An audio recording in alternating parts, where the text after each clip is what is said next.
Okay students, सो इस lecture में हैं हम लोग पढ़ेंगे न्यूटन्स फर्स्ट लॉ। क्योंकि पिछले लेक्चर में हम लोगों ने फ्री बॉडी डायग्राम बनाना सीख लिया था, तो उस फ्री बॉडी डायग्राम का जो एप्लीकेशन है वो first law and second law में होगा हमारा, ठीक है, और थर्ड लॉ में भी होगा। तो चलिए शुरू करते हैं Newton's first law of motion. इसको हम लॉ ऑफ बैलेंस्ड फोर्स भी कहते हैं। अब लॉ ऑफ बैलेंस्ड फोर्स क्यों कहते हैं ये बताते हैं हम आपको। देखिए, सबसे पहले बताते हैं कि लॉ ऑफ बैलेंस्ड फोर्स या फिर लॉ ऑफ इनर्शिया क्यों कहते हैं। तो ये लॉ ये कहता है कि कोई भी मास है, अगर कोई भी मास है और उस मास का किसी स्पेसिफिक डायरेक्शन में जो है एक्सेलरेशन जीरो है, तो ये हम बोल सकते हैं कि उस स्पेसिफिक डायरेक्शन में सभी फोर्स को जोड़कर जो सम आएगा वो जीरो आएगा। इसको और अच्छी तरह समझते हो। देखिए, कोई बॉडी ऐसी रखी हुई है भाई, कोई बॉडी अगर ऐसे रखी हुई है तो इस पर अभी कितनी फोर्स लग रही है? दो फोर्स लग रही है इस बॉडी के ऊपर अभी, ठीक है। एक लग रही है mg और एक लग रही है नॉर्मल रिएक्शन। लेकिन ये बॉडी ऊपर की साइड में भी नहीं जा रही है और ना ही नीचे की साइड में जा रही है। तो हम बोलेंगे कि इस बॉडी का ऊपर की साइड में या नीचे की साइड में कोई भी एक्सेलरेशन नहीं हो रहा है। तो अब इस डायरेक्शन के सभी फोर्सेस को हम जोड़कर आंसर जीरो आना पड़ेगा हमारा। तो हम मान लेते हैं ऊपर का डायरेक्शन पॉजिटिव है और नीचे का डायरेक्शन नेगेटिव है। तो हमने जोड़ा तो normal reaction plus minus mg is equal to zero आ गया। तो बता हमारा normal reaction is equal to mg। तो इसी तरह से हमारा होता है कि ये जो है न्यूटन्स फर्स्ट लॉ है balanced force, law of balanced force या लॉ ऑफ इनर्शिया कहते हैं। इसमें बोला जाता है कि इफ एक्सेलरेशन ऑफ एनी मास, किसी भी मास का एक्सेलरेशन किसी भी पर्टिकुलर डायरेक्शन में, बिकॉज देखो एक्सेलरेशन जो होता है वो एक वेक्टर क्वांटिटी होता है। अगर वेक्टर क्वांटिटी है तो उसका डायरेक्शन होगा, आपके तीन डायरेक्शन हो सकते हैं, एक एक्स हो सकता है, एक वाई हो सकता है और एक जेड हो सकता है। तो ये बोला गया कि किसी भी मास का एक्सेलरेशन जो है किसी भी पर्टिकुलर डायरेक्शन में अगर जीरो है तो मैं ये बोल सकता हूँ कि summation of all the forces in the same direction is also zero. मतलब कि अगर मैं मान लेते हैं कि एक्स डायरेक्शन में जो है एक्सेलरेशन क्या है? जीरो है, तो उस बॉडी पर लगने वाली सभी फोर्सेस जो कि एक्स डायरेक्शन में हैं उनको अगर हम जोड़ेंगे तो आंसर क्या आना चाहिए? जीरो आना चाहिए। यही हमारा फर्स्ट लॉ है। तो देखिए यहाँ पर क्या है लिखा गया है, इफ अगर एक्सेलरेशन एक्स डायरेक्शन में सभी का जीरो है तो समेशन ऑफ एफ एक्स क्या होगा? जीरो हो जाएगा।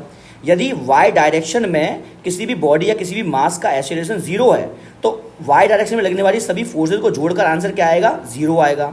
यदि जेड डायरेक्शन में किसी मास का एक्सेलरेशन जीरो है तो जेड डायरेक्शन में लगने वाली सभी फोर्सेस को जोड़कर आंसर जीरो आएगा। लेकिन जो फोर्सेस को हमको जोड़ना है उनको हमको वेक्टर के फॉर्म में ही जोड़ना पड़ेगा, F1 vector plus F2 vector plus F3 vectors. इसका मतलब इनको डायरेक्शन को देखना पड़ेगा हमको, ठीक है। अगर कोई फोर्स ऊपर आ रही है तो पॉजिटिव लेंगे, कोई फोर्स नीचे आ रही है तो नेगेटिव लेंगे, या फिर कोई फोर्स इस साइड आ रही है तो पॉजिटिव लेंगे पॉजिटिव एक्स में, अगर नेगेटिव एक्स में आ रही है तो माइनस लेंगे, ठीक है। तो ये हमारा है न्यूटन का फर्स्ट लॉ। अब इस न्यूटन का फर्स्ट लॉ से कैसे न्यूमेरिकल्स हम कैसे सॉल्व कर सकते हैं?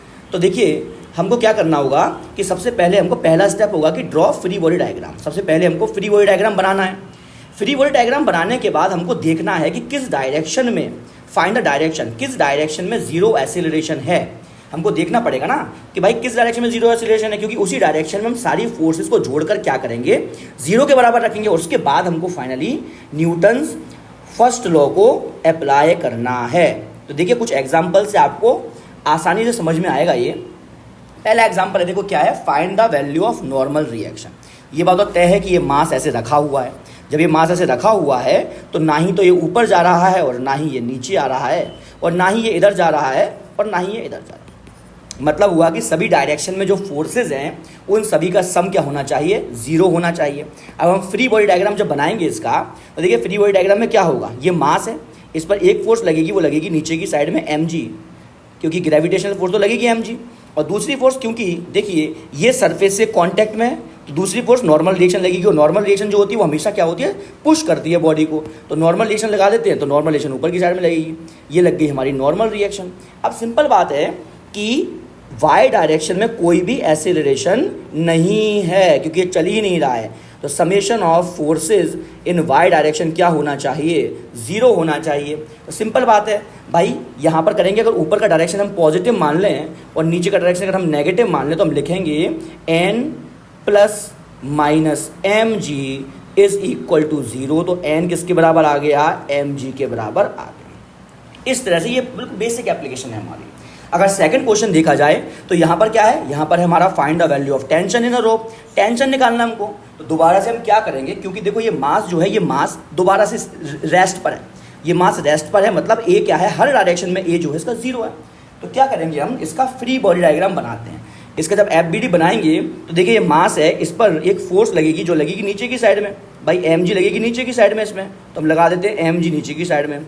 And tension always try to pull the body, tension तो हमेशा पुल करती है बॉडी को, तो टेंशन फोर्स लगा देते हैं। तो यहाँ पर टेंशन फोर्स ऊपर की साइड में लगेगी T, तो T लगा देते हैं। अब दोबारा से देखेंगे तो इसका एक्सेलरेशन हर एक डायरेक्शन में 0 है भाई, तो हम क्या करेंगे, समेशन ऑफ सभी फोर्सेस को हम 0 कर सकते हैं, लेकिन हम स्पेसिफिकली क्या करेंगे, वाई डायरेक्शन की समेशन ऑफ फोर्स क्या करेंगे, 0 करेंगे, क्योंकि हमको टेंशन निकालनी है।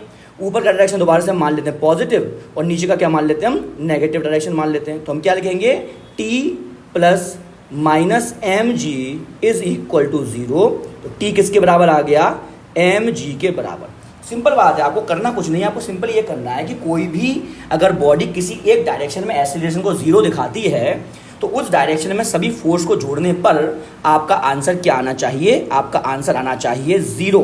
फोर्स को जोड़ने पर 0, तो वहां से आपकी अलग अलग फोर्स में रिलेशन निकल सकती है। ये है। अब देखो अगला क्वेश्चन, अगले देखते हैं। अब देखिए, क्योंकि ये न्यूटन का फर्स्ट लॉ तो बेसिक इतना ही है, लेकिन क्या है कि प्रॉब्लम्स आती हैं इसकी, तो किस टाइप की प्रॉब्लम्स आती हैं। अब हम डिफरेंट टाइप्स ऑफ प्रॉब्लम्स करेंगे इसमें, ठीक है। प्रॉब्लम्स करेंगे, कैसी प्रॉब्लम बन सकती है, JEE के लिए भी कैसी बन सकती है, एंड नीट के लिए भी कैसी बन सकती है प्रॉब्लम्स। तो इस तरह की प्रॉब्लम्स हम लोग करेंगे, ठीक है। तो देखिए क्या होता है, सबसे पहली प्रॉब्लम है, सबसे पहला है कि नॉर्मल रिएक्शन हमको निकालनी। देखो दो प्रकार की चीज़ हमने देखी, या तो आप नॉर्मल रिएक्शन निकालने को आ सकती है, या फिर आपकी टेंशन निकालने को आ सकती है, ठीक है। तो पहले वाले पार्ट में हम क्या करते हैं, नॉर्मल रिएक्शन निकालना सीख लेते हैं। तो फर्स्ट पार्ट का ए सेक्शन जो इसमें है कि when block is placed on horizontal surface, यदि ब्लॉक जो है, कोई ब्लॉक है वो हॉरिजॉन्टल सरफेस पर रखा हुआ है, इसका मास m है, तो इसकी नॉर्मल रिएक्शन कैसे निकलेगी। तो एक में तो हमने बता दिया कि जो नॉर्मल रिएक्शन आएगी वो mg के बराबर आएगी, अभी पिछला किया है हमने। लेकिन अब यहाँ पर कुछ अलग अलग सिचुएशंस हैं, तो ठीक है, हमने क्या किया, देखो इसकी कंसेप्ट क्या होता है, किस तरह से सॉल्व करते हैं इसको। तो डिवाइड एवरी फोर्स, जितनी भी फोर्स इस ब्लॉक पर लग रही हैं उन सभी फोर्स को दो कंपोनेंट में तोड़ना है। एक कंपोनेंट होगा वो इस सरफेस के पैरेलल होगा, और दूसरा कंपोनेंट होगा इस सरफेस के परपेंडिकुलर होगा। ये होना चाहिए, कोई भी फोर्स लगे। अब सिंपल बात है कि इस केस में देखो, ये वाली फोर्स किसी एंगल पर लग रही है, तो इसको दो कंपोनेंट में तोड़ सकते हैं, लेकिन इसको तो दो कंपोनेंट में तोड़ ही नहीं सकते हम, ठीक है। अभी बताएंगे क्यों। तो सबसे पहले हम, ये क्वेश्चन है, इस क्वेश्चन को करते हैं। तो इसका लिए क्या करना पड़ेगा, स्टेप तो वही है हमारा, सबसे पहले हमको फ्री बॉडी डायग्राम बनाना पड़ेगा। तो अब देखिए एक बात याद रखिए कि देखो ये इस सरफेस से भी कांटेक्ट में है, यहाँ से एक नॉर्मल लगेगी इसमें N1, और इस सरफेस से भी कांटेक्ट में, और ये सरफेस दबाव भी डाल रहा है, तो एक और नॉर्मल लगेगी, वो लगेगी N2, दो नॉर्मल लगेंगी यहाँ पर। तो दोनों ही नॉर्मल बना लेते हैं। तो देखिए क्या होगा, सबसे पहले mg फोर्स लगेगी नीचे की साइड में, वो कितनी लगेगी, वो लगेगी हमारी 50 के बराबर। ऊपर एक नॉर्मल रिएक्शन लगेगी जो लगेगी हमारी N1 के बराबर, इसको कहेंगे हम N1। दूसरी, क्योंकि ये 10 न्यूटन फोर्स भी लग रही है तो इसको बनाना जरूरी है हमें फ्री बॉडी डायग्राम में, तो हम बनाते हैं। इस साइड लग रही है हमारी कितनी, वो लग रही है 10 न्यूटन, और ये जो सरफेस है, ये सरफेस भी एक नॉर्मल रिएक्शन लगाएगा, तो इसकी नॉर्मल रिएक्शन भी बनाते हैं। तो नॉर्मल रिएक्शन जो आ जाएगी वो आ जाएगी हमारी N2 आ जाएगी। सिंपल बात है, ना ही तो इसका एक्सीलरेशन x डायरेक्शन भी 0 है और एक्सीलरेशन इन y डायरेक्शन भी 0 है, इसका मतलब summation of f in x direction भी 0 है, summation of f in y direction भी 0 है। सिंपल यहाँ से समझ में आ गया हमको। यहाँ से क्या समझ में आया कि ये N1 जो है ये 50 के बराबर आएगी, और N2 किसके बराबर आएगी, 10 के बराबर आएगी। तो लिख देते हैं हम यहाँ पर न्यूटन का फर्स्ट लॉ लगाकर कि जो हमारा N1 आया वो तो आया हमारा 50 न्यूटन के बराबर, एंड N2 जो आया वो आया हमारा 10 न्यूटन के बराबर, ठीक है। अब देखिए क्या होगा, अब ये वाला क्वेश्चन है सेकंड क्वेश्चन। ये क्वेश्चन बहुत इंपॉर्टेंट है, कारण क्या है कि यहाँ पर जो फोर्स है वह किसी एंगल से लग रही है। तो अब देखिए इसी में हम फ्री बॉडी डायग्राम बना सकते हैं भाई, इसी के अंदर ही बना देते हैं फ्री बॉडी डायग्राम, क्योंकि देखो जगह भी थोड़ी कम है। तो यहाँ पर क्या करते हैं हम, क्योंकि देखो ये फोर्स किसी एंगल से लग रही है, एक एंगल पर लग रही है वाली फोर्स, तो हमको क्या करना पड़ेगा, इसका इफेक्ट देखना पड़ेगा। इसका इफेक्ट देखने के लिए एक कंपोनेंट हमको यहाँ करना पड़ेगा इसका, दूसरा कंपोनेंट हमको नीचे करना पड़ेगा इसका, यही होगा। तो देखिए ये फोर्स हम अगर आगे भी बढ़ा दें इसको, तो यहाँ बढ़ रही है, ऐसी लग रही है ना फोर्स ये, तो सिंपल बात है 37 डिग्री का एंगल बना रही है, तो ये भी 37 का एंगल बनाएगी। तो यहाँ पर देखिए क्या करते हैं हम, देखो हमने क्या किया कि इसका फ्री बॉडी डायग्राम बनाया इसी में ही। तो यहाँ पर भी एक सरफेस तो ये है, देखिए यहाँ पर एक सरफेस तो ये है, यहाँ से एक नॉर्मल रिएक्शन लगेगी, और एक सरफेस ये है, यहाँ से भी नॉर्मल रिएक्शन लगेगी, ठीक है। तो दोनों नॉर्मल रिएक्शन बना देते हैं हम। देखिए एक नॉर्मल रिएक्शन हमारी इस साइड बनेगी, यहाँ पर बनाते हैं, इसको कहते हैं हम N1। दूसरी नॉर्मल रिएक्शन ऊपर लगेगी, इसको कहते हैं हम N2। इसके बाद एक Mg लगेगा नीचे की साइड में, इसको कहते हैं हम 50। ठीक, इतना हो गया। लेकिन एक फोर्स और लग रही है 10 न्यूटन की। इस 10 न्यूटन की फोर्स को हम यहाँ बनाते हैं, देखिए ऐसे बनाते हैं 10 न्यूटन की फोर्स को, और ये 10 है। लेकिन ये कितने डिग्री का एंगल बना रही है? ये 37 डिग्री का एंगल बना रही है। यहाँ से आई है पूरी की पूरी, ये 37 ये रहा, ये भी 37 हमारा हो गया। ठीक है, ये 37 हमारा हो गया है। अब क्या करेंगे हम, इस 10 न्यूटन को क्या करते हैं हम, इस 10 न्यूटन को हम लोग इस 10 न्यूटन का कंपोनेंट करते हैं। इसको कॉपी करके हम दूसरे पेज पर देख लेते हैं। देखिए इसको कॉपी करेंगे हम, दूसरे पेज पर बनाते हैं इसको, तो और अच्छी तरह आपको समझ में आएगा। देखिए इसको करते हैं कॉपी और एक पेज ऐड करते हैं। देखिए यहाँ पर समझ में आपको और अच्छी तरह आएगा। तो देखिए क्या है, ये हो गया हमारा। तो इसको दोबारा से FBD बना देते हैं इसका अच्छी तरह से। तो एक तो नॉर्मल रिएक्शन हमारी क्या हो गई, इस साइड हो गई। देखिए ये हो गया हमारा N1, और ऊपर की साइड में क्या हो गया, दूसरा हो गया हमारा N2। तो ये हो गया हमारा N2, सिंपल है। उसका एक हो गया हमारा Mg, ये कितना हो गया, ये हो गया हमारा 50। अब देखिए जो फोर्स है वो फोर्स ऐसी है, ये है फोर्स वो, ठीक है। ये फोर्स है हमारी 10 न्यूटन की। मगर मैंने बताया था आपको, जब भी फर्स्ट लॉ लगाना होगा आपको, तो सभी फोर्सेस को एक्स और वाई में आपको तोड़ना पड़ेगा। तो देखो ये तो ऑलरेडी एक्स में ही है, ये ऑलरेडी वाई में ही है, ये ऑलरेडी वाई में ही है। इनका मतलब इनको तोड़ने की ज़रूरत नहीं है। लेकिन ये जो फोर्स है, ये फोर्स कुछ एंगल बना रही है, ये एंगल 37 डिग्री का बना रही है जब, तो इसका मतलब इसको तोड़ने की ज़रूरत है। तो हम इस फोर्स को तोड़ते हैं, इसके दो कंपोनेंट्स कर लेते हैं। जैसे हम दो कंपोनेंट्स किए, तो एक कंपोनेंट यहाँ पर आया, ये कंपोनेंट जो आएगा हमारा, ये हो जाएगा हमारा 10 इंटू कॉस 37, क्योंकि ये देखिए 37 डिग्री का एंगल है, तो ये हो जाएगा हमारा 10 कॉस 37। और दूसरा कंपोनेंट इस डायरेक्शन में आएगा, और ये हो जाएगा हमारा 10 इंटू साइन 37 आ जाएगा। अब सिंपल है, जैसे आपने कंपोनेंट कर लिए, तो फिर जिस फोर्स के आपने कंपोनेंट किए, उस फोर्स का कोई महत्व रह नहीं जाता है। ठीक है, तो सिंपल बात है, हमको कंसीडर किसको करना है, हमको कंसीडर करना है एक ये फोर्स, एक ये फोर्स, एक ये फोर्स, एक ये और ये, इन फोर्स को कंसीडर करना है। हमको इसको कंसीडर नहीं करना है। तो चाहे हम माने तो इसको हटा भी सकते हैं, तो हमने इसको हटा दिया। ठीक है, अब हमारा जो फ्री बॉडी डायग्राम फाइनली आया, वो ऐसा फ्री बॉडी डायग्राम आ गया। अब इसमें क्या है, इसमें हमको समझ में आ गया कि एक्सीलरेशन इन एक्स डायरेक्शन जो है वह भी जीरो है, एक्सीलरेशन इन वाई डायरेक्शन भी जीरो है। तो मतलब summation of F in X direction भी जीरो होना चाहिए, summation of F in Y direction भी जीरो होना चाहिए। तो हम जीरो कर लेते हैं। तो भाई समझ में मुझे ये आ गया कि N2 जो है वो इन दोनों को बैलेंस कर रहा है, N1 जो है वो इसको ही अकेले बैलेंस कर रहा है। तो यहाँ से हमें पता चला कि N1, देखिए लिखते हैं हम, तो यहाँ पर लिखेंगे N1 minus 10 cos 37 is equal to 0। तो N1 आ गया हमारा 10 कॉस 37, तो ये किसके बराबर आ गया, ये 8 के बराबर आ गया। ऐसे हम लिखेंगे यहाँ पर। तो जो N2 आएगा, देखिए जो N2 आएगा वो किसके बराबर आएगा, वो आएगा 10 साइन 37 प्लस 50 के बराबर आएगा एक्चुअली में। और 10 साइन 37 की वैल्यू जो होगी ना, वो होगी 6। तो यहाँ पर हम लिखेंगे कि 6 प्लस 50, तो कितना आ गया, 56 आ गया। तो हमको पता चल गया कि N1 की वैल्यू जो आ गई वो तो आ गई 8 के बराबर। और दूसरा बात क्या है, दूसरी हमारी N2 की वैल्यू जो आ गई वो आ गई हमारी 56 के बराबर। तो ये हमारा एक और अच्छा क्वेश्चन हो गया। अब देखिए अगला क्वेश्चन देखते हैं।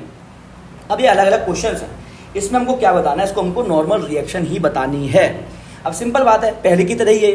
देखिए यहाँ पर ये एक फोर्स है, इसके कंपोनेंट होंगे, इसके कंपोनेंट नहीं होंगे, इसके होंगे, इसके नहीं होंगे। तो यहाँ पर दोबारा फ्री बॉडी डायग्राम बनाएंगे। अब यहाँ पर इन दोनों में से किसी के भी कंपोनेंट नहीं होंगे, क्योंकि ये वाई में है और ये हमारी एक्स में है। यहाँ पर इसके कंपोनेंट नहीं होंगे, इसके कंपोनेंट होंगे, और यहाँ पर इसके कंपोनेंट होंगे और इसके कंपोनेंट 10 न्यूटन के कंपोनेंट नहीं होंगे। तो ठीक है, आप लोग क्या करिए, आप लोग पॉज करिए वीडियो को, और आप भी सॉल्व करिए और मैं भी सॉल्व करता हूँ। फिर पॉज करने के बाद आप चेक करिएगा कि आपका आंसर क्या है या क्या नहीं है। तो देखिए सबसे पहले क्या करते हैं, फ्री बॉडी डायग्राम बनाते हैं। हमने क्या किया, इसका जब फ्री बॉडी डायग्राम बनाएंगे तो इस पर देखो, यहाँ भी एक नॉर्मल लगेगी, यहाँ भी एक नॉर्मल लगेगी, और एक लगेगा हमारा Mg के बराबर। ऊपर लगेगी N1 लगेगी, और इस साइड लगेगी हमारी N2 लगेगी।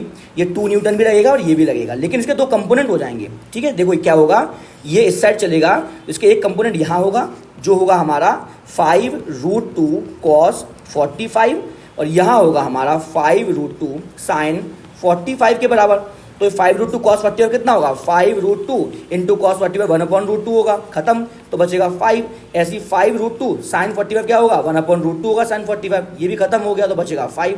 इसका मतलब यह हुआ कि हम लोग ऑलरेडी कंपोनेंट कर लिए इसके, ठीक है। देखो क्यों होंगे कंपोनेंट, क्योंकि देखो ऐसी लाइन, क्योंकि कोई भी फोर्स को हम आगे बढ़ा सकते हैं। अब ये फोर्स है, देखो ये एंगल जो है ना, ये दोनों एंगल बराबर होते हैं 45 के, तो इस तरफ क्या आएगा, कॉस आ जाएगा और यहाँ क्या आएगा, साइन आ जाएगा, ठीक है। कंपोनेंट ने तो आपको सिखा दिया मैंने वेक्टर्स में। तो इसका फ्री बॉडी डायग्राम बनाते हैं हम सीधे सीधे। तो क्या होगा इसका फ्री बॉडी डायग्राम में, यहाँ पर क्या करेंगे, नीचे करेंगे हम 50 न्यूटन लगेगा, 50 यहाँ लगेगा, दूसरा एक लगेगा नॉर्मल रिएक्शन ऊपर की साइड में, N1 कह देते हैं इसको हम, ठीक है। ये क्या होगा हमारा N1, एक लगेगा नॉर्मल रिएक्शन इस साइड में, इसको हम क्या कहते हैं, इसको हम कहते हैं N2, ठीक है। ये N2 हो जाएगा हमारा, ये हो गया हमारा N2। उसके बाद 2 न्यूटन का जो फोर्स है इसको भी बनाना पड़ेगा हमको। तो देखिए 2 न्यूटन का फोर्स कहाँ लगेगा, 2 न्यूटन का फोर्स और नीचे की साइड लगेगा, तो 2 न्यूटन का फोर्स नीचे लग गया। उसके बाद क्या होगा कि ये जो 5√2 है इसके 2 कंपोनेंट होंगे, एक एक्स में होगा नेगेटिव एक्स में, एक होगा हमारा नेगेटिव वाई में। तो हम दोनों कंपोनेंट और लिख लेते हैं। तो देखिए क्या होगा, इसके कंपोनेंट्स होंगे, एक होगा इस साइड में, वो होगा हमारा 5 के बराबर, और दूसरा होगा नीचे की साइड में, ये भी होगा हमारा 5 के बराबर। अब यहाँ पर फर्स्ट लॉ लगा देते हैं, क्योंकि देखो इस डायरेक्शन में भी कोई भी एक्सीलरेशन नहीं हो रहा है, तो N1 जो होगा वो होगा हमारा 50 + 2 + 5 के बराबर, और N2 जो होगा वो तो होगा हमारा सिर्फ 5 के बराबर। तो लिख लेते हैं हम यहाँ पर कि भाई जो N1 है वो है हमारा 5 + 2 + 50 के बराबर, तो कितना हो गया ये, 57 के बराबर हो गया। ऐसे ही जो N2 है वो किसके बराबर है, 5 के बराबर है। पहला क्वेश्चन हो गया हमारा। सेकंड क्वेश्चन का दोबारा से फ्री बॉडी डायग्राम बनाते हैं। तो देखिए इसमें क्या होगा, ये नीचे की साइड में कितना लग रहा है कुल मिलाकर, ये mg है 50, ऊपर की साइड में, क्योंकि देखो यहाँ भी क्या होगा, ये सरफेस भी नॉर्मल लगाएगा इस साइड, और ये सरफेस भी नॉर्मल लगाएगा ऊपर की साइड में, ठीक है। लेकिन अलग अलग नॉर्मल होगी दोनों की दोनों, क्योंकि दोनों सरफेस अलग अलग है। तो एक नॉर्मल रिएक्शन हमारी ऊपर की साइड में लग गई, इसको कहते हैं हम N1, ठीक है। दूसरी नॉर्मल डायरेक्शन इस साइड लग जाएगी एक्स डायरेक्शन में, ये हो जाएगी हमारी N2 के बराबर, ठीक है। ये हो गया हमारा N2 के बराबर नॉर्मल रिएक्शन हो गई। उसके अलावा क्या होगा, उसके अलावा हमारा एक फोर्स लगेगा, वो लगेगा इस साइड में 4 न्यूटन का, और एक फोर्स लगेगा नीचे की साइड में, वो लगेगा 5 न्यूटन का, ठीक है। अब दोबारा से न्यूटन का फर्स्ट लॉ लगाते हैं। तो देखिए ये दोनों ये फोर्सेस बैलेंस कर देंगे एक दूसरे को, और इस डायरेक्शन की फोर्स भी बैलेंस कर देंगी। तो जब हम सॉल्व करेंगे इसको तो पता चलेगा हमको कि जो N1 है, N1 वो है 5 + 50 के बराबर, कितना हो गया, 55 न्यूटन के बराबर, और जो N2 है वो है हमारा कितना, 4 न्यूटन के बराबर। ऐसे अब देखिए अगला क्वेश्चन देखा जाए, तो नेक्स्ट क्वेश्चन में क्या है भाई, इसमें भी 5 न्यूटन है। तो देखो क्या होगा, इसमें ये फोर्स के कंपोनेंट नहीं होंगे लेकिन इसके कंपोनेंट हो जाएंगे। देखो ये ऐसी जा रही है फोर्स, और ये 37 डिग्री का एंगल है, तो देखो ये अगर 37 का तो ये भी 37 का होगा, 37 का, ये 5 न्यूटन की फोर्स है, तो ये क्या आएगा, ये आएगा 5 cos 37, ये आएगा हमारा 5 sin 37। तो ठीक है, हम सॉल्व करते हैं इसको, इसका भी फ्री बॉडी डायग्राम बनाया जाए। तो देखिए क्या होगा, एक mg फोर्स लगेगा, यहाँ पर भी क्या होगा, ये भी सरफेस एक नॉर्मल रिएक्शन लगाएगा N1, और ये भी सरफेस एक नॉर्मल रिएक्शन लगाएगा N2, क्योंकि यहाँ पर भी प्रेस और टच हो रहा है और यहाँ पर भी प्रेस और टच हो रहा है। तो देखेंगे, सॉल्व करते हैं। तो mg जो इसका होगा वो होगा हमारा 100 के बराबर, बना दीजिए, ये हो गया 100 के बराबर mg। उसके बाद ये इस साइड एक 2 न्यूटन का फोर्स लग रहा है, ठीक है, ये 2 न्यूटन का फोर्स इस साइड लग रहा है।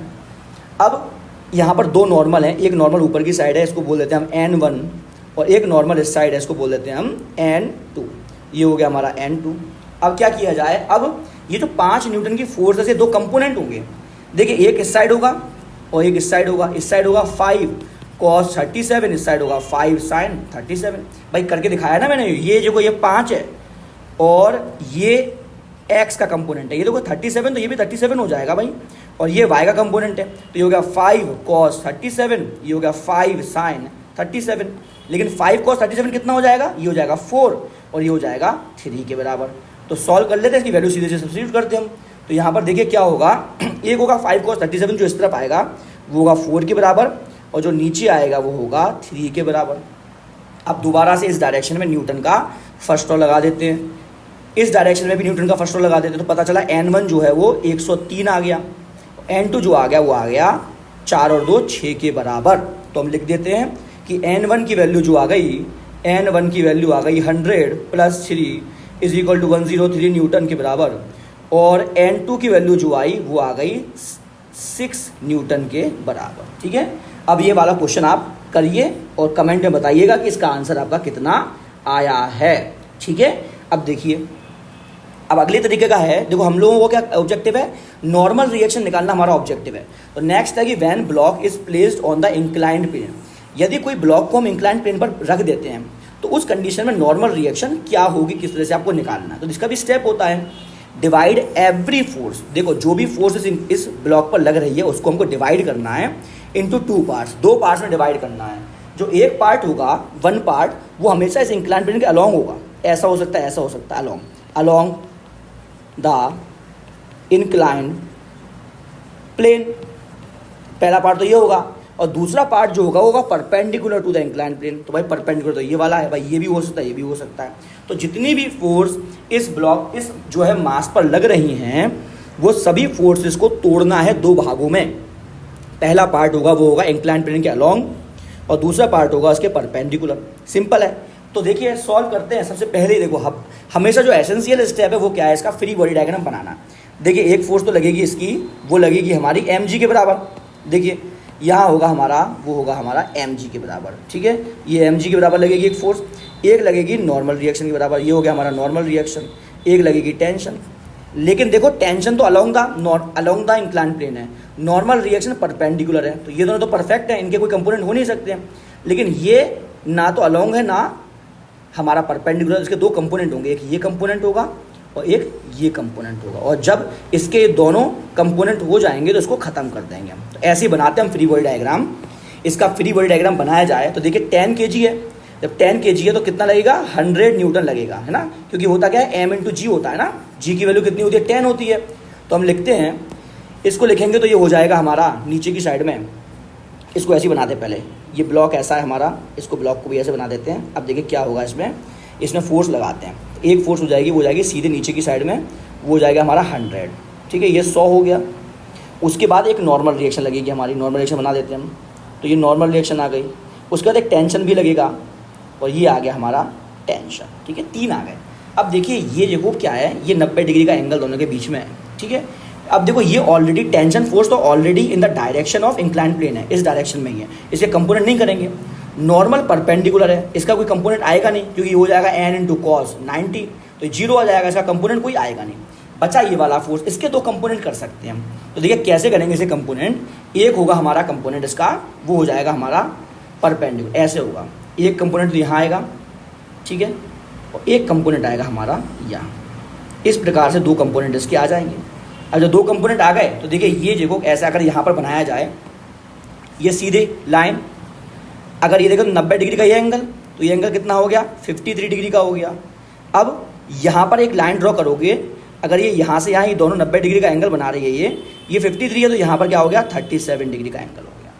अगर यहाँ पर हम ड्रॉ कर दें सीधे सीधे, यहाँ पर भी ड्रॉ कर सकते हैं हम।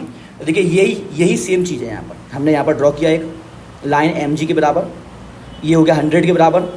दूसरी लाइन हमने ड्रॉ की, वो नॉर्मल रिएक्शन हो गई n के बराबर, ये हो गया n, और तीसरी लाइन हमने ड्रॉ की, वो हो गई हमारी t, टेंशन। ठीक है, ये t के बराबर हो गई। अब देखिए आप खुद ही देख लीजिए कि भाई ये 90 डिग्री का एंगल है, तो ये कितने का एंगल हो गया, ये 53 डिग्री का एंगल हो गया। अब आपको 2 कंपोनेंट तोड़ने हैं इसके, तो एक आपने इस डायरेक्शन में तोड़ा जब कंपोनेंट इसका, तो आप खुद देख लीजिए कि ये कुल मिलाकर यहाँ से यहाँ तक का कुल मिलाकर 90 डिग्री का एंगल है। 90 में से 53 को माइनस करेंगे तो क्या बचेगा, 37 बचेगा।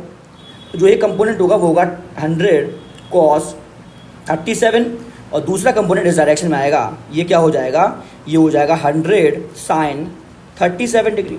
भाई कंपोनेंट तो हमेशा परपेंडिकुलर होते हैं ना, जो 2 कंपोनेंट्स हैं वो हमेशा परपेंडिकुलर होंगे एक दूसरे को। तो ऐसे हम यहाँ पर इसके कंपोनेंट्स कर देते हैं। तो देखिए इसके 2 कंपोनेंट्स आ गए, एक को लिखते हैं हम, ये क्या है 100 इंटू कॉस 37, 100 cos 37 होगा, cos 37 की वैल्यू जब डालोगे आप तो ये 80 आ जाएगा। ठीक है, तो यहाँ आ गया हमारा, ये आ गया 80 और ये आ गया हमारा 60। और जैसे ही आपने 2 कंपोनेंट किए, जैसे ही आपने 2 कंपोनेंट कर दिए, तो इसको ख़त्म करना पड़ेगा हमको, तो ख़त्म कर देते हैं भाई। तो इसको हम हटा देते हैं यहाँ से, इसको हमने हटा दिया यहाँ से। अब आपका जो एग्जैक्ट फ्री बॉडी डायग्राम बन गया। इस फ्री बॉडी डायग्राम में ये डायरेक्शन में एक्सीलरेशन नहीं है, इसमें भी एक्सीलरेशन नहीं है, क्योंकि बंधी हुई है यहाँ से। तो इसका मतलब हुआ कि फोर्सेस बैलेंस कर रही हैं एक दूसरे को। तो यहाँ से हम लिख सकते हैं कि नॉर्मल रिएक्शन जो है वो तो 80 है और टेंशन जो है वो 60 है। ठीक है, यहाँ से हमारा आंसर आ गया। तो देख लीजिए इसको। अब देखिए अगला क्वेश्चन करते हैं। अब नेक्स्ट क्वेश्चन में क्या है, नॉर्मल रिएक्शन निकालनी है हमको, इस मास के ऊपर लग रही है। तो देखो मास के ऊपर दो नॉर्मल रिएक्शन लगेंगी, एक तो यहाँ से लगेगी और एक यहाँ से लगेगी, सिंपल है। इसके एक नॉर्मल रिएक्शन यहाँ से, एक नॉर्मल रिएक्शन यहाँ से, इसका फ्री बॉडी डायग्राम बनाते हैं तभी हो पाएगा। हमेशा हर एक स्टेप में आपको पहले फ्री बॉडी डायग्राम बनाना ही पड़ेगा। तो देखिए बनाते हैं। तो यहाँ पर क्या है, ये 5 kg का है भाई, इसको ऐसे ही बना दो मास को, ये 5 kg का मास हो गया हमारा। ठीक है, अब क्या करते हैं इसमें कि दो फोर्स लगेंगी। देखो दोबारा से बनाते हैं इस मास को ठीक ठाक तरीके से, ऐसा है मास, ये हो गया हमारा। अब दो फोर्स लग रही है इसमें, एक लग रही है mg, तो लगा देते हैं mg। तो भाई 5 kg का है तो 50 न्यूटन तो यहाँ लग गई, ये लग गया 50 न्यूटन। उसके बाद एक नॉर्मल रिएक्शन यहाँ ऊपर लगेगी। ठीक है, ये कौन सी होगी, n1। ये n1 किस सरफेस के कारण है, इस सरफेस के कारण हमारी n1 है।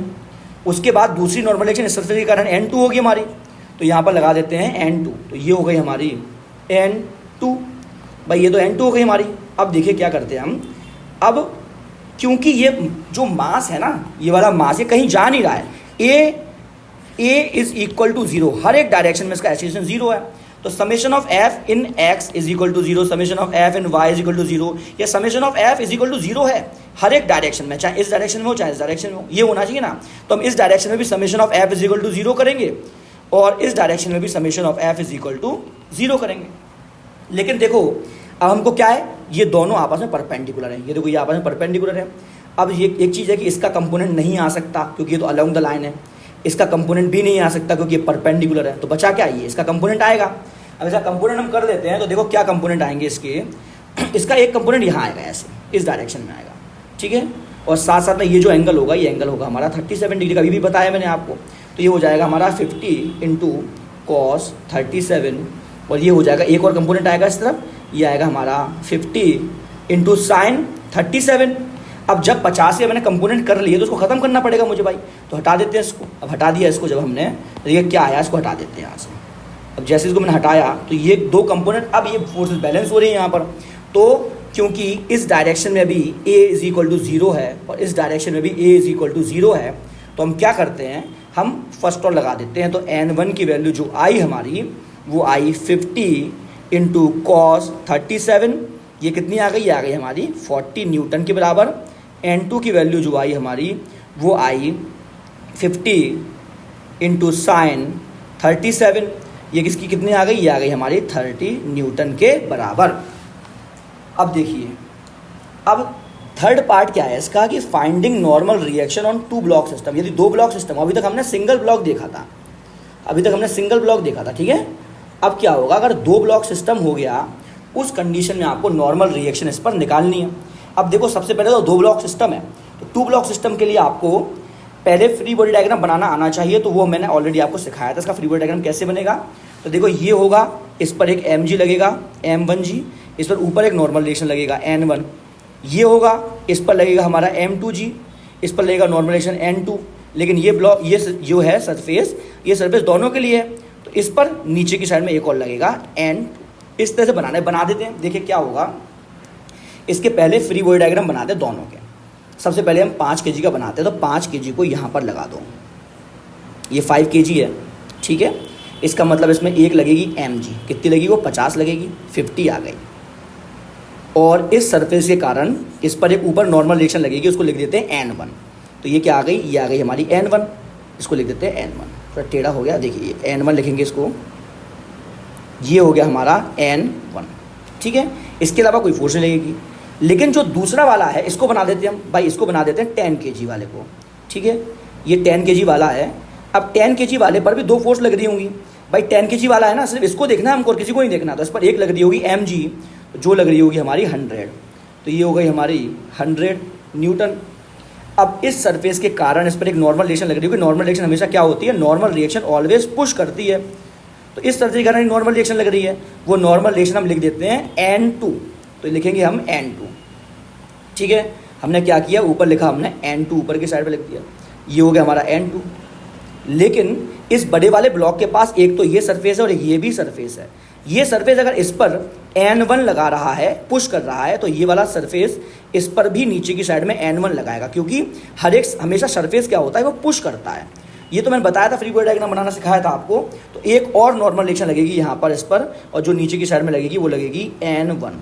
अब देखिए, ना तो ये वाला मास कहीं जा रहा है, इसका ए वाई क्या हो गया 0, और ना ये मास कहीं जा रहा है, तो ए वाई क्या हो गया 0। इसका मतलब समेशन ऑफ एफ वाई क्या हो गया 0, समेशन ऑफ एफ वाई यहाँ पर क्या हो गया 0 हो गया। देखिए अब सॉल्व कर लेते हैं इसको।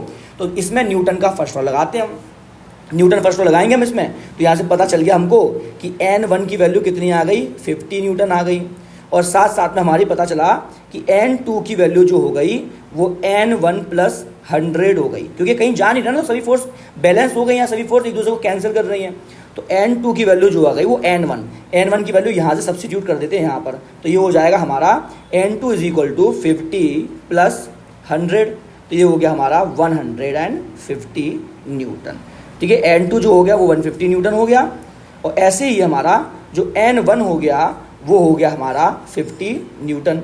ठीक है, सिंपल है। अब देखिए इसके बाद क्या करना है, ये जो क्वेश्चन आपको सामने दिया गया है ये आपको होमवर्क में करना है और कमेंट में बताना है कि कितना इसका आंसर आएगा। वैसे आंसर भी लिख सकते हैं हम।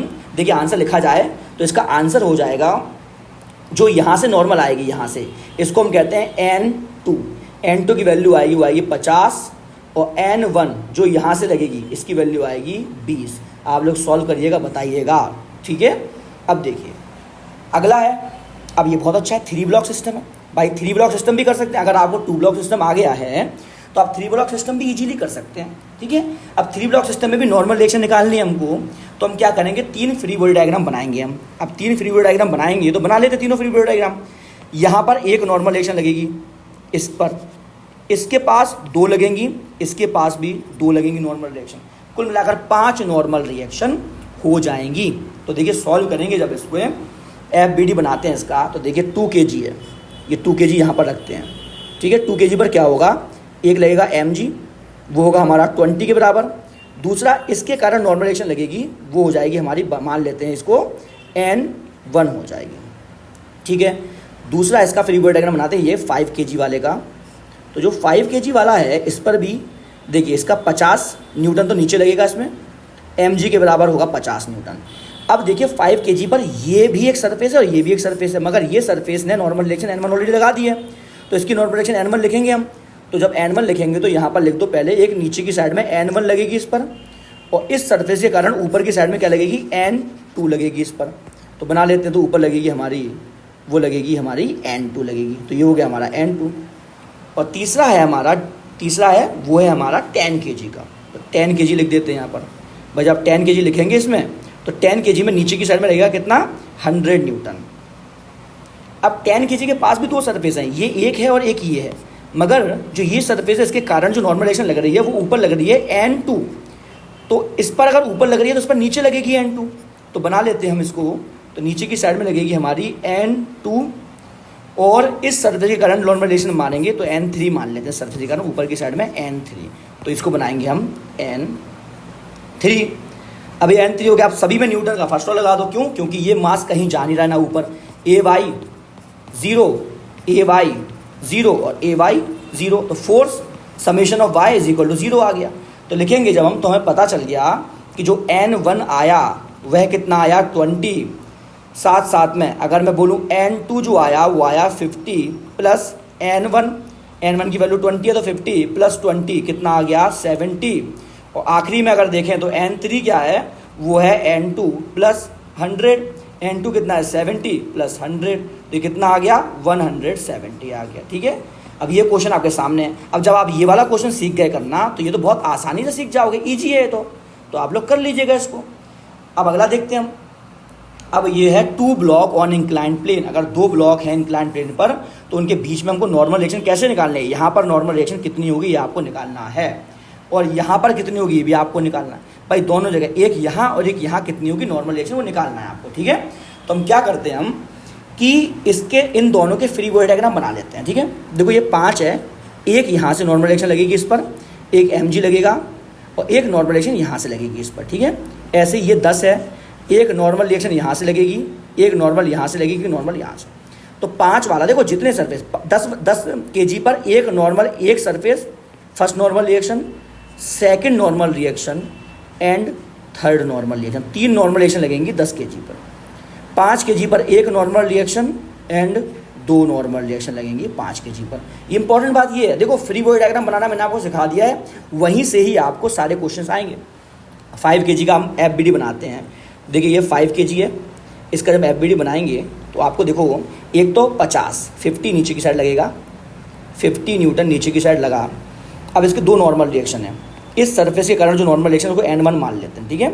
इसको मानते हैं हम N2 और इसको मानते हैं N1, बना लेते हैं। तो भाई ऊपर लगा एक N1, ऊपर की साइड में N1 लगा, और इस साइड में क्या लगा हमारा N2 लगा, इस साइड में N2 लगेगा हमारा, ठीक है।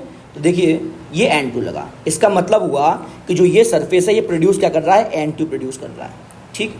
अब देखिए हमको क्या बताया हमने कि हमेशा आपको क्या करना होगा, हमेशा आपको 90 डिग्री का एंगल है ये, हर एक फोर्स का इस डायरेक्शन में कंपोनेंट लेना होगा और इस डायरेक्शन में कंपोनेंट लेना होगा। इन फोर्स के कंपोनेंट आएंगे ही नहीं, क्योंकि ये जो ऑलरेडी इस डायरेक्शन में है और ये नॉर्मल जो है वो परपेंडिकुलर, का कोई कंपोनेंट इस डायरेक्शन में नहीं आएगा, बताया था आपको मैंने। तो सिर्फ यही फोर्स बची, इसके कंपोनेंट ले लीजिए। इसके कंपोनेंट जो आएंगे, एक आएगा उसका इस डायरेक्शन में perpendicular to the inclined plane, ये हो जाएगा क्योंकि ये 37 डिग्री है तो ये हो जाएगा 50 cos 37, तो ये हो जाएगा हमारा 40। और एक इस साइड आएगा, ये हो जाएगा 50 इंटू साइन 37, ये हो जाएगा 30, ठीक है। अब ये वाला है, इसको ये कोई इंपॉर्टेंस का है नहीं, 50 जो है वो इंपॉर्टेंस का नहीं है, तो इसको अभी हटा देंगे। सेकंड अगर देखेंगे तो सेकंड है 10 kg का। अब देखिए अगर 10 kg का तो इसको दोबारा से बना लीजिए, तो ये 10 kg का जब हम बनाएंगे तो देखिए क्या होगा हमारा, इसको बनाया था 10 kg का, ये हमारा 10 kg का ऐसे बनाया हमने, ठीक है। 10 kg का बनाया हमने, तो देखो क्या होगा, इस पर दोबारा से फोर्स लगेगी, एक नीचे की साइड लगेगी फोर्स, वो कितनी हो गई, वो हो गई हमारी 100 के बराबर, तो 100 ये हो गई हमारा। अब इस पर दोबारा से कितने लगेंगे, 1, 2 और 3 नॉर्मल रिएक्शन लगेंगे, तीनों नॉर्मल रिएक्शन हम लोग बना देते हैं। तो देखो ये सरफेस मान लेते हैं, देखो अभी N1 और N2 ऑलरेडी हो चुके हैं, तो हम क्या मानते हैं कि यहाँ से N3 लगेगा, यहाँ से N4 लगेगा, और यहाँ से तो ऑलरेडी क्या लग रहा है, N2 लग ही रहा है, तो हम तीनों नॉर्मल रिएक्शन बना देते हैं इस पर। तो एक ऊपर की साइड में लगेगा, वो लगेगा N3, ठीक है, ये हम मानते हैं N3 लगा। दूसरा ये सरफेस जो है ये N4 लगा रहा है, तो ये हम मान लेते हैं कि लगा हमारा N4 लगेगा ये, तो बना देते हैं N4। और उसके बाद ये N4 लगा, और फाइनली क्योंकि ये सरफेस कॉमन है, देखिए ये सरफेस अगर कॉमन है तो ये वाला सरफेस इस साइड लगा रहा था N2, इस पर भी इस साइड लगाएगा हमारा N2, तो हम N2 और बना देते हैं, तो यहाँ पर हमारा बन गया N2, ठीक है, ये हो गया हमारा N2। अब इंपॉर्टेंट बात ये है कि दोबारा से देखेंगे जब हम, तो देखो ये दोनों फोर्स तो इसी डायरेक्शन में अलोंग द इंक्लाइंड प्लेन, ये परपेंडिकुलर है, तो इनके कोई कंपोनेंट नहीं होने चाहिए, मगर ये जो है इसके कंपोनेंट करने ज़रूरी हैं, क्योंकि ना तो ये अलोंग है, ना ये परपेंडिकुलर, ना तो ये अलोंग है, ना परपेंडिकुलर है, तो कंपोनेंट कर लेते हैं इसके। कंपोनेंट अगर हम करेंगे तो एक कंपोनेंट आएगा हमारा इस डायरेक्शन में, तो ये आ गया हमारा कितना, 100 इंटू cos 37, ये 37 डिग्री का एंगल है, तो 100 cos 37, तो ये 80 आ गया। और ये इस डायरेक्शन में एक होगा, ये आ जाएगा हमारा 100 इंटू साइन 37, तो 60 आ गया। अब हम लोग न्यूटन का फर्स्ट लॉ लगाते हैं, ये दोनों फोर्सेस को डिलीट कर देते हैं, हटा देते हैं, इसको हटा दीजिए, ठीक है, और इसको भी हटा दीजिए। अब हमने हटा दिया इसको, तो देखिए क्या होगा, हटा दीजिए इसको, ये हटा दिया हमने, ठीक है। अब हम बैलेंस करते हैं फोर्स, तो देखो हमको इस डायरेक्शन में कोई भी हमारा क्या नहीं है, कोई भी हमारा एक्सीलरेशन नहीं है इस डायरेक्शन में, तो हम क्या करेंगे, summation of F is equal to 0 यहाँ कर देंगे। साथ में इस डायरेक्शन में कोई भी एक्सीलरेशन नहीं, तो summation F is equal to 0 यहाँ भी कर देंगे, यही तो होगा।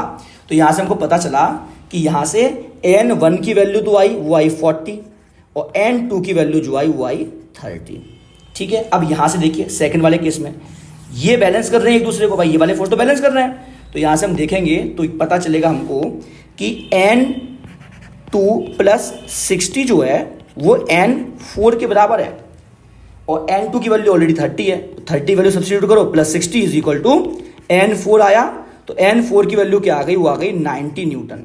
तो देखो N4 भी आ गया हमारा 90 न्यूटन, उसके बाद क्या आ गया हमारा, उसके बाद हमारा N2 भी आ गया 30 न्यूटन, ठीक है। इसका मतलब यह हुआ कि N2, तो इसका मतलब हुआ कि ये तो 30 न्यूटन लगा रहा है इस साइड, और ये कितना लगा रहा है, ये लगा रहा है हमारा 90 न्यूटन इस साइड लगा रहा है। बाकी सब तो वैल्यू निकाल सकते हैं हम, अब सिंपल है, N4 N2 आ गई, अब यहाँ से हम N1 निकाल लो। N1 कोई इंपॉर्टेंस की है नहीं, पूछी नहीं थी, लेकिन तब भी निकाल लीजिए। N1 जो आया वो 40 आ गया, भाई सिंपल है, जो ये N1 है देखो, ये N1 इज इक्वल टू 40 आ गया।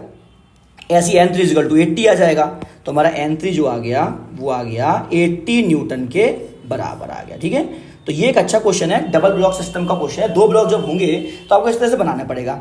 अब देखिए यहाँ पर 2 एग्जाम्पल है, में से एक एग्जाम्पल मैं करता हूँ, एक एग्जाम्पल आपका होमवर्क होगा।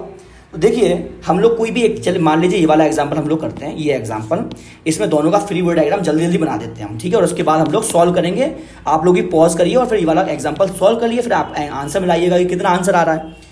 और ये वाला आपके लिए होमवर्क होगा कि आप होमवर्क में करिएगा ये वाला एग्जाम्पल कि कितने आंसर आपका आएगा। सिमिलर है बिल्कुल, यहाँ पर 37 है, बस यहाँ पर 53 डिग्री है। तो देखिए करते हैं हम, दोनों का फ्री बॉडी डायग्राम बना लेते हैं। दोनों का जब FBD बनाएंगे तो देखो ये 4 है, यहाँ पर आप जल्दी जल्दी करते हैं हम। तो देखो यहाँ पर आपको समझ में आ गया कि एक नॉर्मल रिएक्शन यहाँ, एक नॉर्मल रिएक्शन यहाँ पर बनाते हैं हम। तो ये हो जाएगा 40, नीचे की साइड में 40 न्यूटन, इस साइड में एक नॉर्मल रिएक्शन, तो ये हो जाएगा हमारा, मान लेते हैं N1, ऊपर होगी मान लेते हैं N2। अब कंपोनेंट्स करेंगे तो ये हो जाएगा हमारा 40 इंटू कॉस 37। ठीक है, 40 इंटू कॉस 37 हो गया हमारा। तो 40 इंटू कॉस 37 ये हो गया हमारा 4/5। ठीक है, एक हो जाएगा इस साइड में, वो हो जाएगा हमारा 40 इंटू साइन 37, तो ये हो जाएगा 3/5। ठीक है, ये बन गया हमारा। अब जिसके कंपोनेंट के उसको हटा देते हैं हम, तो इसको हटा दिया हमने, कंपोनेंट इसके किए थे, हटा दिया, बहुत बढ़िया। सिमिलरली दूसरे का अगर फ्री बॉडी डायग्राम बनाया जाए तो दूसरा ये है 6 है हमारा दूसरा। जब दूसरा 6 है तो ये इसके भी फ्री बॉडी डायग्राम बनाएंगे तो यहाँ पर आएगा 60, यहाँ पर 60 आ गया। उसके अलावा इस पर भी नॉर्मल रिएक्शन लगेगी, कहाँ से, एक यहाँ से लगेगी, एक यहाँ से लगेगी और एक यहाँ से लगेगी। यहाँ की नॉर्मल रिएक्शन ऑलरेडी कितनी है, N1 है, तो N1 लगा दीजिए हम। तो N1 लगा देते हैं इस पर। तो देखो एक लगेगी इस पर, इस साइड में N1, तो बना देते हैं N1। ऊपर लगेगी इस पर, तो ये लगेगी हमारी N3, क्योंकि N1 N2 ऑलरेडी हो गई N3। इस साइड लगेगी हमारी N4, तो ये हो गई हमारी N4। अब 60 के जो है वो कंपोनेंट्स कर लेते हैं। तो ये हो जाएगा हमारा 60 इंटू कॉस 37, तो 60 इंटू 4/5। इस साइड हो जाएगा हमारा 60 इंटू साइन 37, तो 60 इंटू 3/5। ठीक है, अब हम न्यूटन का फर्स्ट लॉ लगाते हैं। तो ये देखो ये फोर्स बैलेंस है, तो यहाँ से पता चला हमको कि जो N1 आएगा वह आएगा 40 इंटू 3/5। ठीक है, तो यहाँ पर कितना हो जाएगा, 8 या 24 न्यूटन आ जाएगा हमारा। ठीक है, N1। अब यहाँ पर अगर देखेंगे आप तो ये फोर्स बैलेंस है, तो यहाँ पर देखा जाए तो ये होगा हमारा N4 is equal to N1 plus 60 into 3/5। ठीक है, तो यहाँ से अगर आप देखा जाए, देखिए क्या होगा, यहाँ पर हो जाएगा हमारा, वो हो जाएगा 36, तो 24 प्लस 36 आया, तो ये कितना आ गया, ये आ गया 60 न्यूटन। तो यहाँ से हमें पता चला कि देखो ये जो नॉर्मल रिएक्शन है तो 60 न्यूटन की लगेगी। ठीक है, 60 न्यूटन की लगेगी, और ऑब्वियसली बात है 60 न्यूटन की लगनी भी चाहिए, क्योंकि ये 100 है तो इसका कंपोनेंट 60 कोई नहीं। और ये जो एक नॉर्मल रिएक्शन यहाँ लगेगी, ये और ये दोनों बराबर होंगी। इसको हमने क्या कहा था, N1, और ये भी N1, ये कितने की लगेगी, ये लगेगी हमारे कितने की, ये लगेगी 24 न्यूटन की। ठीक है, तो ये हो गया हमारे दोनों, बाकी सब तो नॉर्मल रिएक्शन हम निकाल लोगे, सिंपल है। N3 जो आएगी हमारी यहाँ पर, तो N3 यहाँ पर निकाल लेते हैं भाई। N3 जो आएगी वो आ जाएगी हमारी कितनी, 60 इंटू 4/5, तो ये आ जाएगा हमारा 48। ठीक है, बाकी सारी चीज़ आप निकाल सकते हैं। तो ये मुझे लगता है कि आपको कंसेप्ट समझ में आ गया। तो ये आपका होमवर्क है, इसको करिएगा आप। यहाँ पर बस अंतर क्या है, ये 37 डिग्री यहाँ पर है, यहाँ पर 53 डिग्री है। तो जब कंपोनेंट्स लेंगे आप, तो जैसे कि ये है 50 नीचे आ जाएगा ये, तो आपको यहाँ पर करना पड़ेगा 50 इंटू कॉस 53, और यहाँ करना पड़ेगा 50 इंटू साइन 53 करना पड़ेगा, सिंपल। ठीक है, अब देखिए यहाँ पर, अब मास पुली सिस्टम है, लास्ट टॉपिक है ये, मास पुली सिस्टम। ठीक है, देखो मास पुली सिस्टम में क्या है भाई, मास है और पुली है। पुली में क्या होता है, टेंशन होता है, टेंशन फोर्स हमको निकालनी होगी।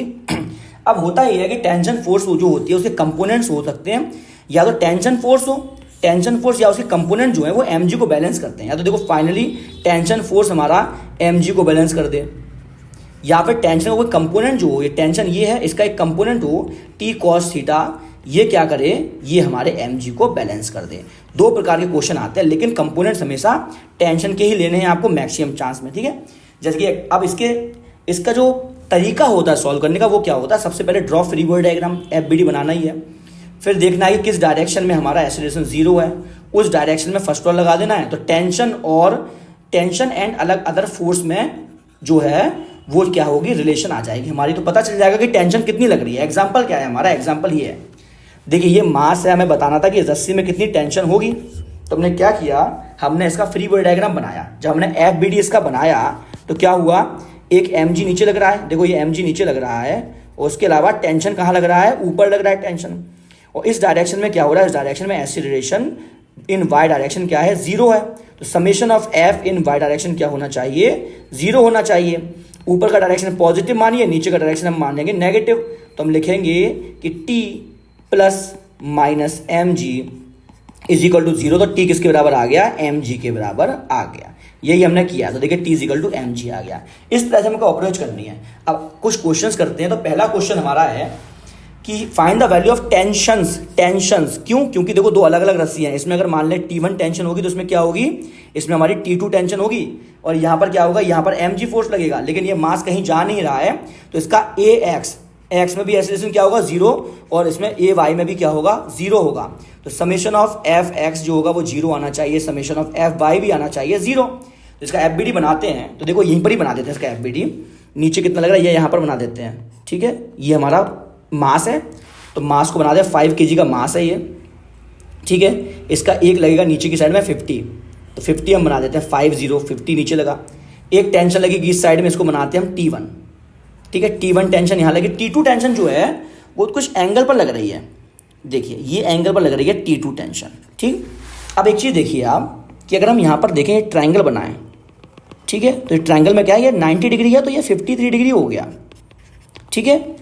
अब सिंपल बात है कि अगर हम x और y में देखा जाए तो ये ऑलरेडी x में टेंशन लग रही है T इन x, और ये फोर्स लग रही है y में। इनके कंपोनेंट करने की जरूरत नहीं है हमको, मगर ये जो फोर्स है ना ये x में लग रही है ना y में लग रही है, तो कंपोनेंट्स इसके करने पड़ेंगे, ठीक है, तभी तो बैलेंस हो पाएगा। देखो अभी देखो ये मास कहीं नहीं जा रहा है, ये रेस्ट पर है मास।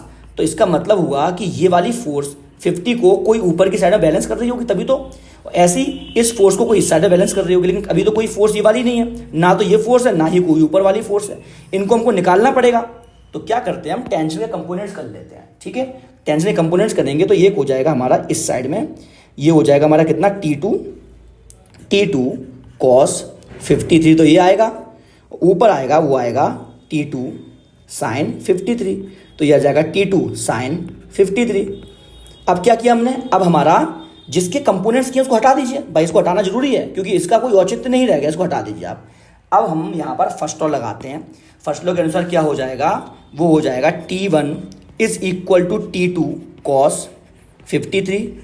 cos 53 की वैल्यू 3/5 होती है, 3/5 टाइम्स ऑफ T2 आ गया, इज इक्वल टू T1 आ गया। ये पहली इक्वेशन हमारी बन गई, ठीक है।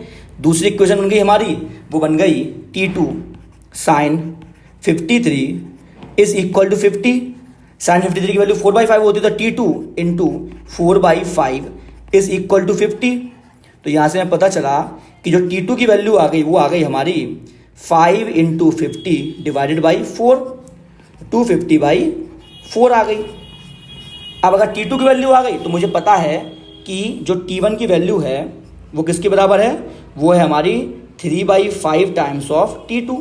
तो यहाँ लिखेंगे 3/5 टाइम्स ऑफ T2। T2 कितना है, 250/4 है, तो ये होगा हमारा 50।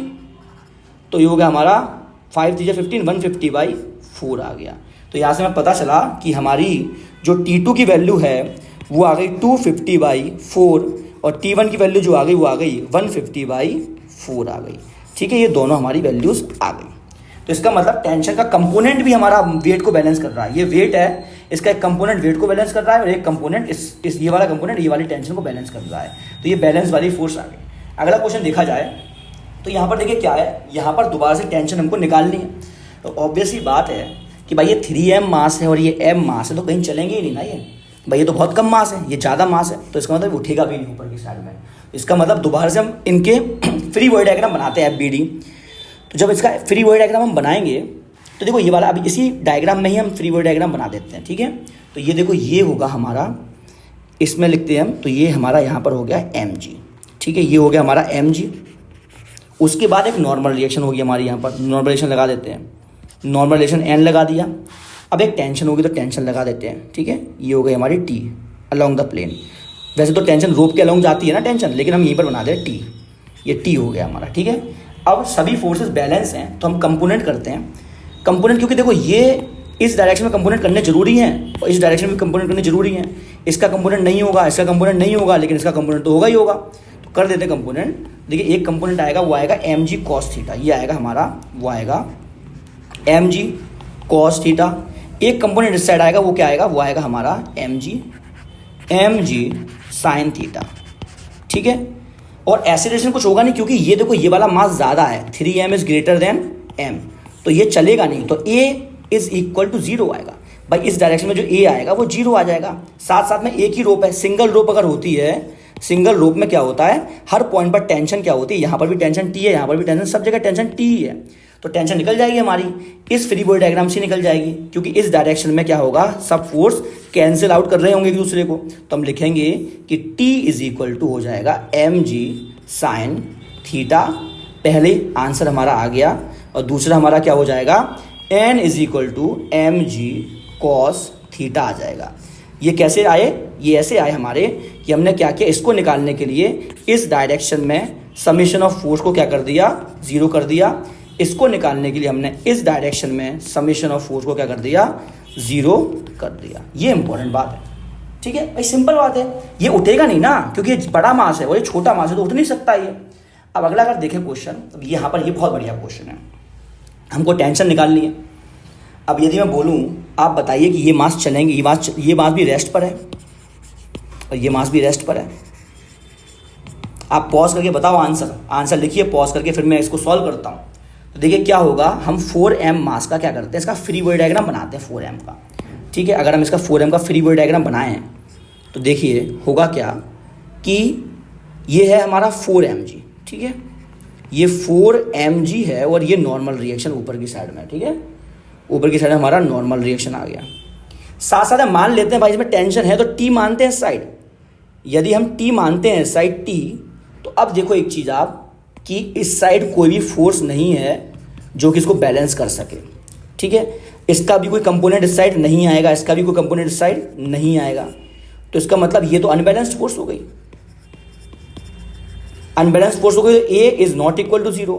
लेकिन ये मास अपने आप तो चलेगा नहीं भाई, ये मास अपने आप तो चल नहीं सकता ना इस साइड। इसका मतलब क्योंकि ये मास रेस्ट पर है तो हर डायरेक्शन में summation of force is equal to 0 आनी चाहिए, लेकिन इस डायरेक्शन में सिर्फ टेंशन है तो summation of force in X direction 0 आनी चाहिए, तो T इज इक्वल टू 0 आनी चाहिए, सिंपल बात है। तो यहाँ पर क्या होगा, जो T आएगा वो T इज इक्वल टू 0 आएगा। ये बहुत अच्छा क्वेश्चन था, एक लॉजिकल क्वेश्चन है ये, ठीक है, T इज इक्वल टू 0। अब अगला देखिए, ये क्वेश्चन है, अब हमको क्या करना है, इन रोप्स में टेंशन निकालनी है, ठीक है। तो इस मास का आप देखो एक चीज़ देखिए आप कि ये रोप भी और ये दोनों रोप जो है ना, ये दोनों रोप अलग अलग हैं, ये दोनों अलग अलग रोप हैं। तो हम क्या करते हैं, T1 T2 दोनों में मान लेते हैं, ठीक है। यहाँ पर हमने मान लिया एक में T1 है एक में T2 है, तो यहाँ पर सॉल्व करेंगे, इसका फ्री बॉडी डायग्राम बनाते हैं। इसमें मानते हैं हम T1 है, ठीक, ये T1 है और ये क्या है हमारी टेंशन, T2 टेंशन है, ठीक है। तो FBD जब बनाएंगे फ्री बॉडी डायग्राम इसका, देखिए ये है हमारा 10, तो इसका 10 का हो जाएगा हमारा 100, नीचे की साइड में कितना लग रहा है, 100 न्यूटन लग रहा है, तो 100 न्यूटन नीचे की साइड में लगा। उसके बाद एक T1 है, इसको मानते हैं हम T1, ठीक है, ये T1 है और इसको मानते हैं हम T2, और सिमेट्रिक है दोनों, देखो 37 डिग्री का एंगल दिखा रहा है, ये मानते हैं हम T2 मानते हैं इसको, ठीक है। और यदि ये 37 डिग्री का एंगल दिखा रहा है तो देखो हमने एक्स और वाई दोनों डायरेक्शन में एनालाइज करना है हमको मोशन। अगर ये 37 डिग्री का एंगल यहाँ पर है और यहाँ पर भी हमारा 37 डिग्री का एंगल है, तो हम क्या करेंगे, देखो अब ऑलरेडी ये तो इस डायरेक्शन में फोर्स है, इसका कोई कंपोनेंट नहीं हो सकता, क्योंकि इसका हमें इस डायरेक्शन में वाई में और हमको एक्स में कंपोनेंट्स करने हैं फोर्सेस के, लेकिन ये ऑलरेडी वाई में है तो इसका कंपोनेंट नहीं होगा, मगर ये दोनों फोर्सेस हैं, इनका कंपोनेंट हो जाएगा। तो कंपोनेंट्स करते हैं हम इनके, देखो ये होगा एक इस डायरेक्शन में कंपोनेंट जो होगा यहाँ पर, ये होगा हमारा T1 cos 37 और दूसरा होगा हमारा, वो भी होगा हमारा T2 cos 37। ऐसे इसका एक कंपोनेंट इस साइड आएगा, वो आ जाएगा हमारा T1 sin 37, इसका इस साइड आएगा, वो क्या आएगा, वो आएगा T2 sin 37। तो इसका मतलब यह हुआ कि जो हमारा फाइनल, अब देखो ये होगा ना, ये इनके कंपोनेंट्स हो गए हमारे दोनों के, इनको खत्म करना पड़ेगा भाई। कंपोनेंट करने तो आपको आते ही है ना। T1 का कंपोनेंट एक इधर आएगा T1 sin 37 और एक ऊपर आएगा, वो आएगा T1 cos 37। ऐसे T2 का कंपोनेंट आएगा, एक ऊपर आएगा T2 cos 37, एक यहाँ आएगा T2 sin 37।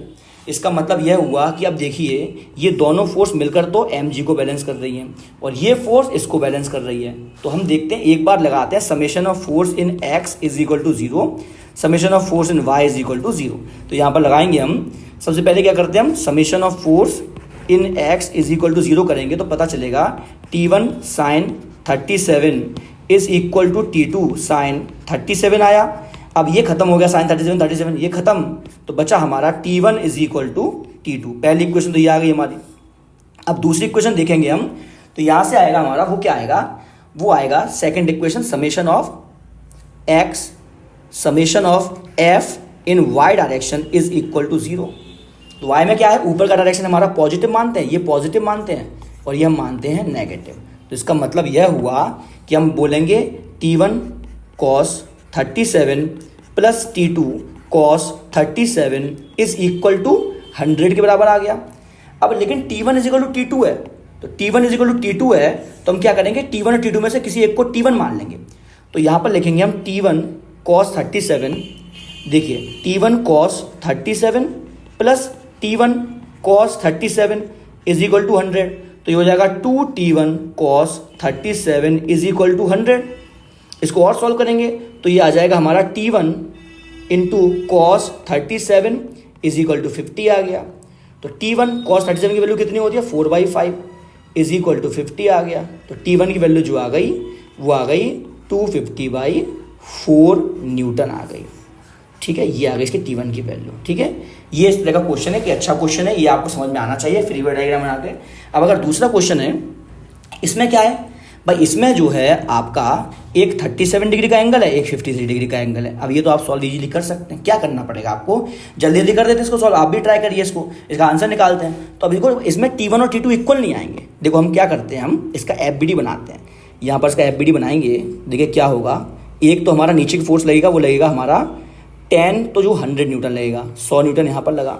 अब एक टेंशन हम इस साइड बनाएंगे, ये हमारी 53 डिग्री पर है, इसको लिखेंगे हम T1। ठीक है, और दूसरी बनाएंगे हम T2, वो 37 डिग्री पर है, इसको लिखेंगे हम T2। ठीक है, ये लिख दिया हमने T2। अब हम कंपोनेंट्स करेंगे, क्योंकि देखो वही पुराना सेम क्वेश्चन है ऐसा, लेकिन ये 53 है इस बार, ये 53 है और ये 37 है। तो देखो अलग से बनाते हैं, तो ऊपर की साइड में देखो ये टेंशन जो होगी T1, इसके दो कंपोनेंट्स कर लेते हैं हम जल्दी से। तो एक हो जाएगा हमारा, वो हो जाएगा T1 इंटू साइन, एक ऊपर होगा T1 इंटू कॉस 53। तो जो T1 इंटू कॉस 53 होगा वो हो जाएगा T1 इंटू कॉस 53। तो ये हो जाएगा हमारा 3/5 टाइम्स ऑफ T1। और दूसरा कंपोनेंट इस साइड हो जाएगा, वो हो जाएगा T1 साइन 53, तो 4/5 टाइम्स ऑफ T1 आ जाएगा। ऐसे सेकंड का कंपोनेंट करेंगे T2 का, इसका कंपोनेंट करेंगे, ऊपर की साइड में आ जाएगा T2 इंटू कॉस 37। तो ये ऊपर की साइड में होगा, वो होगा हमारा 4/5 T2, और एक इस साइड आएगा, वो आ जाएगा हमारा T2 into sine 37, 3/5 times of T2।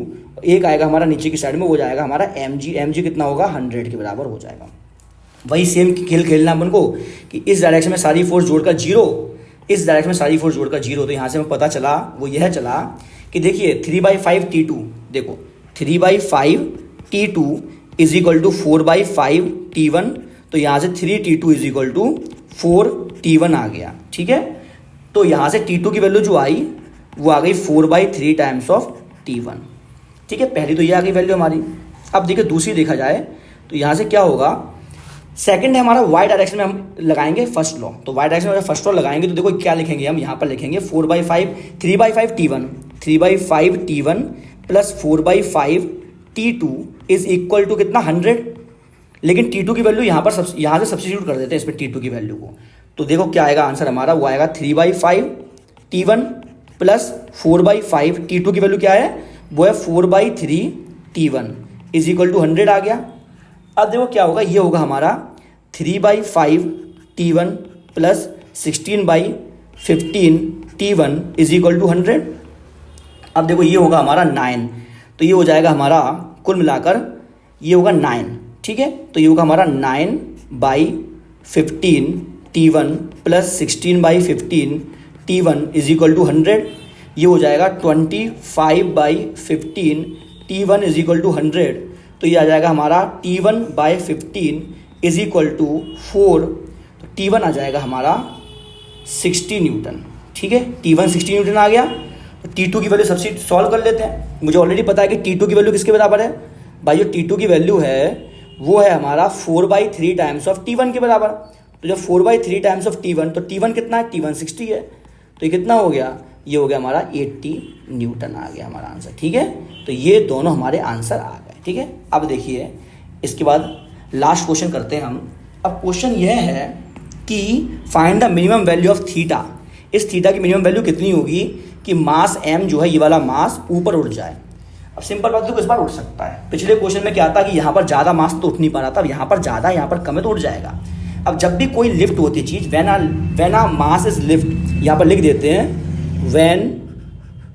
When mass m is lift, then normal reaction on m becomes 0। ये याद रखना है, ये कंडीशन ऑफ लिफ्टिंग, ये कंडीशन ऑफ लिफ्टिंग है कि कोई भी मास अगर ऊपर उठता है तो उसके ऊपर लगने वाली नॉर्मल रिएक्शन जो होगी वह कितनी हो जाएगी, 0 हो जाएगी। तो अब सिंपल बात है, हम लोग क्या करते हैं, देखो ये थीटा है, इसको बढ़ाते जाएंगे, थीटा को बढ़ाते जाएंगे, एक लिमिट ऐसी आएगी कि इसकी नॉर्मल रिएक्शन हो जाएगी हमारी 0। उस कंडीशन में थीटा की जो होगी वो मिनिमम वैल्यू आ जाएगी हमारी। भाई बढ़ाते जाओ, इसको बढ़ाते जाओ, एक लिमिट पर उठना शुरू कर देगा। तो दोनों के फ्री बॉडी डायग्राम बनाते हैं। जब दोनों के FBD बनाएंगे हम, तो देखिए 2m है, इसका जब FBD बनाएंगे हम तो एक लगेगा हमारा, वो नीचे की साइड में लगेगा 2mg, ठीक है। और ऊपर लगेगा हमारा नॉर्मल रिएक्शन N1, इस साइड लगेगा हमारा टेंशन T, ठीक है, ये लगेगा टेंशन T। अब इस 2mg के दो कंपोनेंट होंगे, एक होगा हमारा 2mg cos थीटा, और एक इस साइड होगा हमारा, वो होगा 2mg इंटू साइन थीटा के बराबर। ये होगा सिंपल। अब ऐसे ये जो दूसरा वाला मास m है, इस मास को अगर देखेंगे तो ये मास एक लगेगा नीचे की साइड में mg, भाई ये mg लगेगा, ऊपर की साइड में लगेगा टेंशन T लगेगा ऊपर की साइड में, और एक नॉर्मल रिएक्शन भी लगेगा। अब अगर हम इन दोनों पर फर्स्ट लॉ लगाते हैं, यहाँ पर ही फर्स्ट लॉ लगाते हैं क्योंकि ये मास भी नहीं उठ रहा है, और यहाँ पर ही फर्स्ट लॉ लगाते हैं कि ये मास भी नहीं चल रहा है। तो फर्स्ट लॉ के अनुसार क्या हो जाएगा, यहाँ पर लगाएंगे तो होगा T plus N is equal to mg, मगर फॉर लिफ्टिंग जो n होगा वो क्या हो जाएगा, 0। तो t किसके बराबर आ जाएगा, t आ जाएगा हमारा mg के बराबर। पहले इक्वेशन ये हो गई। मगर जो स्ट्रिंग है या रोप है वो तो सेम है, अगर स्ट्रिंग सेम है तो हर जगह टेंशन t ही होना चाहिए। अब अगर इस डायरेक्शन हम लगाएंगे इक्वेशन इसमें, तो यहाँ पर क्या हो जाएगा, वो हो जाएगा t is equal to 2mg sine theta. ये दो इक्वेशन हमारी आ गई, लेकिन ऑलरेडी हमने फर्स्ट इक्वेशन से हमने t की वैल्यू निकाल ली थी, वो कितनी थी, mg थी। सब्स्टिट्यूट करते हैं यहाँ पर, तो क्या हो जाएगा, ये हो जाएगा mg is equal to 2mg sine theta. तो साइन थीटा की वैल्यू कितनी आ गई, वो आ गई हमारी 1/2। 1/2 कब होती है, जब थीटा जो होता है वो 30 डिग्री पर होता है, ठीक है। इतना कर लिया हमने। यहाँ पर लगभग स्टूडेंट्स आपका न्यूटन्स लॉ ऑफ मोशन का जो फर्स्ट लॉ है वो कंप्लीट हो गया है, ठीक है। अब हम बहुत जल्दी एक अगला वीडियो देंगे जिसमें हम न्यूटन सेकंड लॉ पढ़ेंगे, फिर हम सेकंड लॉ के कुछ क्वेश्चंस करेंगे। तब तक आप इस चैनल को सब्सक्राइब करिए, शेयर करिए और वीडियो को लाइक करिए। Share as max as you can, जिससे कि और बच्चों का भी भला हो सके। Thank you very much.